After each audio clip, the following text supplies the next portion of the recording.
घर सजाने का तसव्वुर रखते हो, आओ पहले इस घर की मजबूत नींव रखी जाए. The West has just started to learn the concept of living in harmony with nature, but as a civilization we have been worshipping trees and eating on banana leaves for centuries.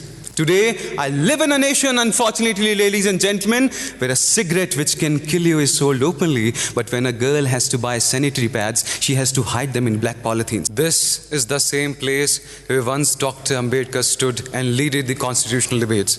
I would like to thank the Nehru Yuva Kendra Sangathan as well as the Ministry of Youth and Affairs for helping a young boy from Haryana to come to this magnificent Central Hall of Parliament and share my views.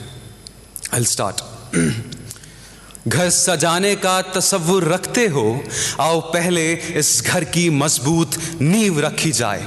Greetings, ladies and gentlemen, and we have come a long way as in civilization. From Rigved and Samved to the longest written constitution of the world, from building Pushpak Vimans 4,000 years ago to building Miraj and Tejas today, from worshipping moon and Mars to today going to moon and Mars through Chandrayaan and Mangalyaan, we have come a long way as in civilization.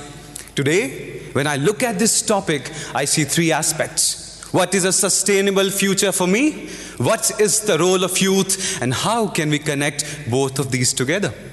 Ecologically, ladies and gentlemen, the West has just started to learn the concept of living in harmony with nature, but as a civilization, we have been worshipping trees and eating on banana leaves for centuries. Today, as young people, it is important for us to take small steps. For example, today as youngsters, when rather than buying a 2500cc bike, we buy a 2500 rupees bicycle for a local travel. When you put that piece of plastic in the drain, and when as a civilization we understand the concept that nature has enough for your need, but not for your greed, will lead to an ecologically sustained nation.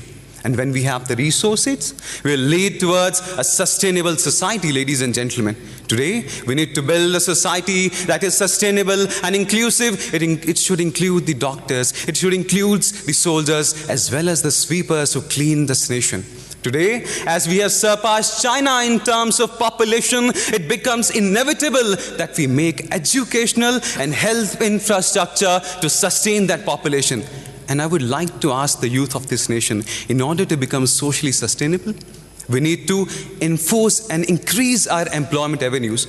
Why should, as young people, we should only dream about becoming IAS officers, doctors and engineers in this nation of Mahatma Gandhi and vocational education? Why cannot I dream a nation in which through vocational education, a young Dalit boy from Gujarat becomes the leading shoemaker of the world? Why cannot I dream of a nation when a barber from Tamil Nadu becomes the hairstylist of Hollywood actors, and when through this entrepreneurship and skill development, our youth become job givers rather than job seekers, will lead a sustainable economy. Ladies and gentlemen, today is time that we focus on equitable distribution of income, green GDP, sustainable development, and when the youth of this nation, rather than feeling proud about Sundar Pichai being the CEO of Google and Satya Nadella leading Apple, will build our own Google, our own Facebook in this nation, that day will become technologically sustainable.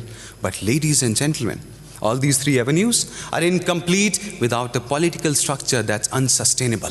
That is why I believe that today, along with National Youth Parliament, we also need youth in the parliament to provide educational avenues and even innovative policies for our youth. I believe that today, as we have an Indian administrative services for our bureaucracy, we need to have an Indian political service for our politicians so that they can be sustained and engrossed with policy making, and good policies can be converted and transferred from one government to another, irrespective of their political policies.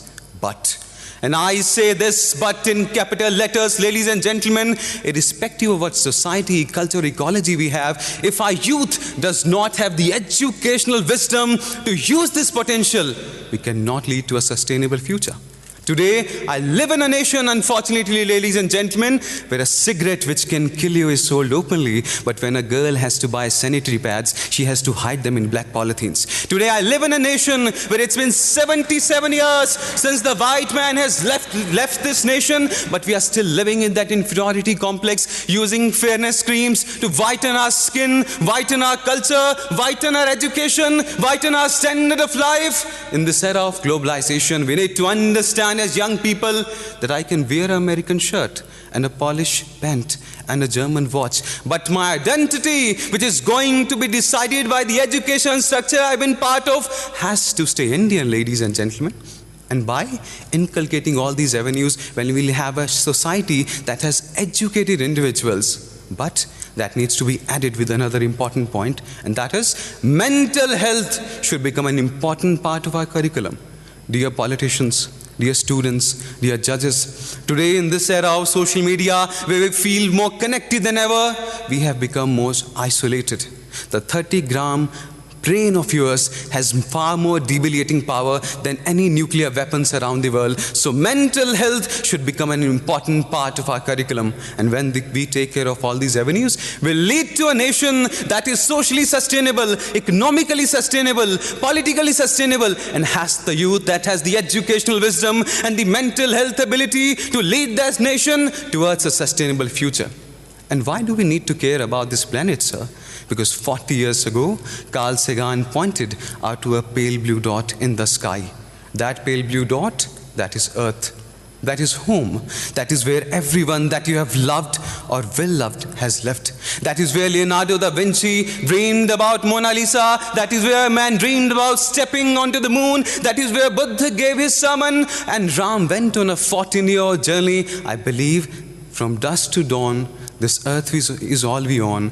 Let's protect it as if it's our own. And to conclude, this sustainable future is incomplete without the efforts of 1.45 billion Indians, as Dr. Abdul Kalam once rightly articulated, that great nations are not made by handsome people, but by those who can give their hands to some who require that. Thank you. Jai Hind.